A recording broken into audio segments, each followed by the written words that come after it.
رانا صاحب، آل party conference ہو رہی ہے، عدم اعتماد کی باتیں ہو رہی ہیں، -1 کی باتیں ہو رہی ہیں. آپ سمجھتے ہیں کیا مسلم لیگ نون اس حق میں ہے کہ عدم اعتماد کی تحریک لائی جائے، اور وہ کیا امکانات ہیں کامیاب ہونے کے؟ اور دوسرا -1 کے فارمولے پر مسلم لیگ نون کیا سٹینڈ ہے؟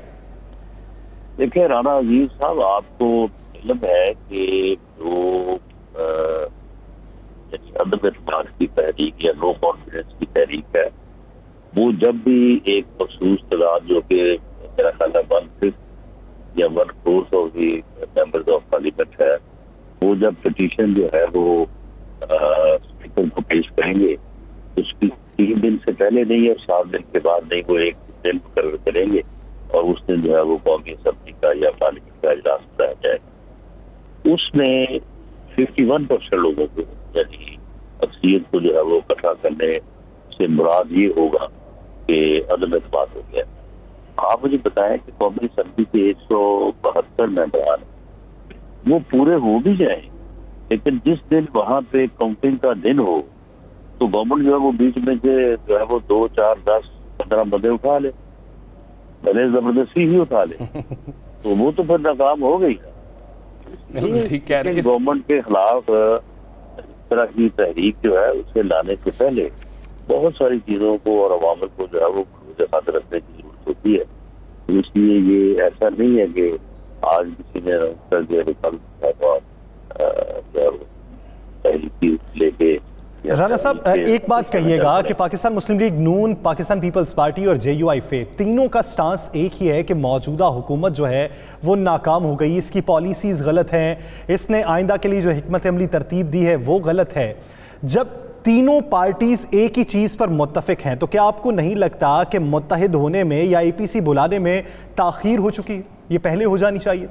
نہیں، دیکھیں یہ تاخیر نہیں، بلکہ اس میں جو ہے وہ یقیناً یہ مارچ میں یہ ہونی تھی، اور یہ یقیناً یہ مارچ میں ہو جاتی ہے، زیادہ سے زیادہ کوئی اپریل کا فرسٹ ویک ہو جاتا. لیکن آپ کے سامنے ہی ہے نا، کہ آپ کے سامنے ہے کہ اس وقت جو سوشل ڈسٹینس اور کورونا سے ریلیٹڈ صورتحال ہے، نہ کوئی ریلی ہو سکتی ہے، نہ کوئی جلسہ ہو سکتا ہے، نہ کوئی جلوس ہو سکتا ہے، نہ گیٹ ٹوگیدر ہو سکتا ہے، بلکہ ایک بڑی میٹنگ بھی ہے وہ نہیں ہو سکتی. لوگوں کی شادیاں بند ہیں، لوگوں کی خوشی غمی بند ہے. یعنی کتنی بدقسمتی ہے کہ جنازوں میں جو ہے وہ لوگوں نے جانا جو ہے وہ ترک کر دیا ہے، اور شاید رائٹلی جو ہے وہ اپنی احتیاط کے پیش نظر کیا ہے. تو ایسی صورتحال میں یہ کہنا کہ یہ ایکٹیویٹیز یا یہ پولیٹیکل سیناریو جو ہے اس میں جو ہے وہ دیر ہو گئی ہے، میں سمجھتا ہوں کہ وہ مناسب نہیں ہے.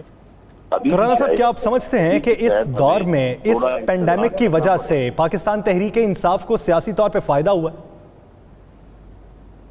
جی، اس میں جو ہے وہ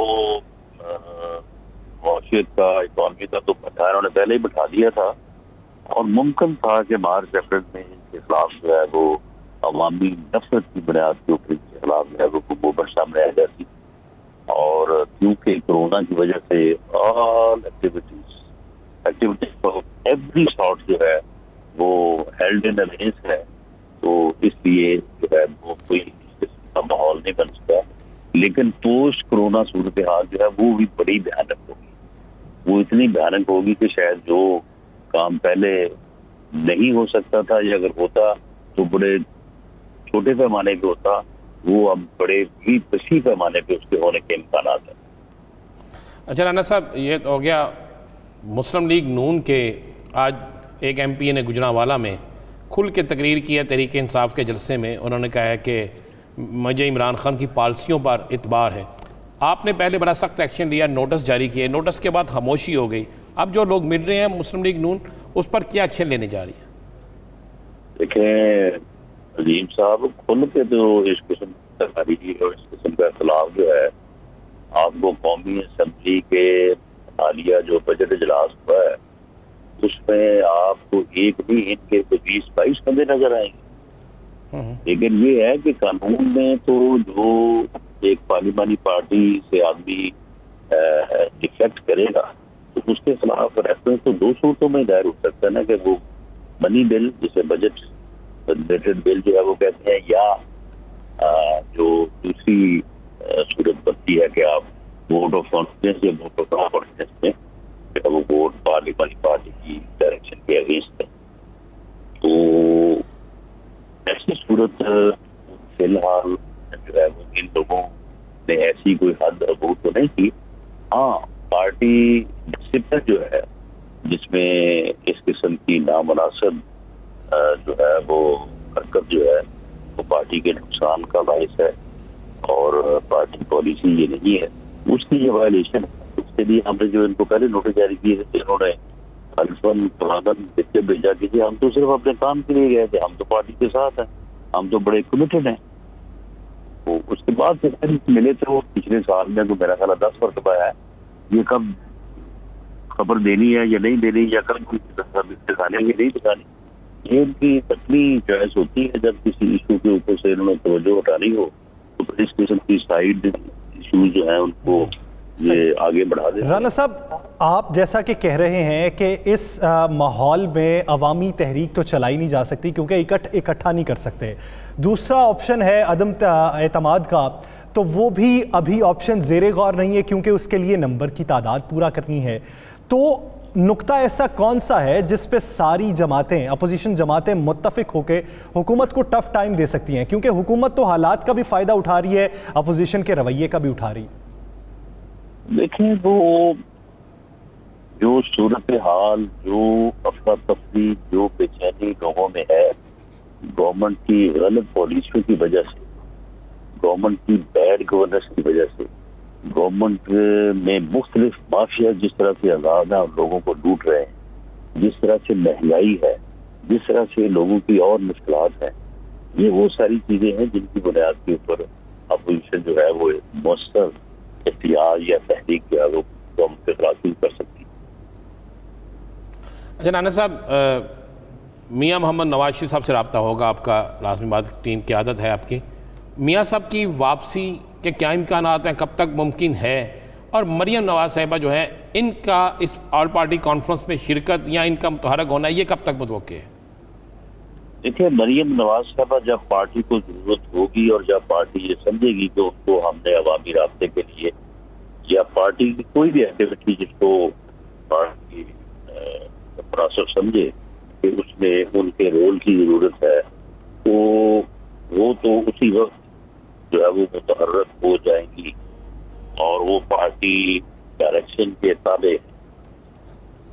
تو اس لیے ان کا تو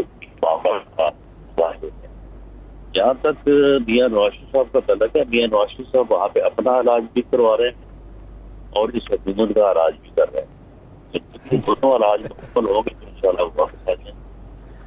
یعنی ہم کہہ سکتے ہیں کہ میاں نواز شریف صاحب جو ہے لندن میں بیٹھ کے، آپ نے جس طرح کہا، اس حکومت کا بھی علاج کر رہے ہیں. تو کوئی ایسی بڑی چیز تو کیا رانا صاحب جہانگیر ترین اور میاں نواز شریف صاحب کے درمیان ملاقاتوں کی جو افواہیں تھیں اس میں کوئی حقیقت ہے؟ دیکھیں جی، میرے پاس کوئی اس وقت انفارمیشن تو نہیں ہے کہ میں یہ کہوں کہ ان کی ملاقات ہوئی ہے، اور نہ ہی میرے پاس ان کے ملاقات نہ ہونے کا کوئی دلیل ہے یا کوئی ثبوت ہے. تو باقی یہ ہے کہ جہانگیر ترین صاحب بھی وہاں پہ بیٹھ کے اگر انہوں نے وہی کام کرنا ہے جو میاں نواز شریف صاحب کر رہے ہیں تو ان دونوں میں جو ہے وہ باہمی تعاون ہو سکتا ہے. نہیں، سننے میں کیا ہے آپ کے پاس، آپ اطلاعات ہوتی ہے، کوئی رابطے کی کوشش ہوئی ہے؟ جہاں تک میری انفارمیشن ہے کہ ان کے درمیان ان بٹوین کچھ لوگوں کی وساطت سے رابطہ ہوا ہے. براہ راست ان کی ملاقات جو ہے وہ میری انفارمیشن کے مطابق نہیں.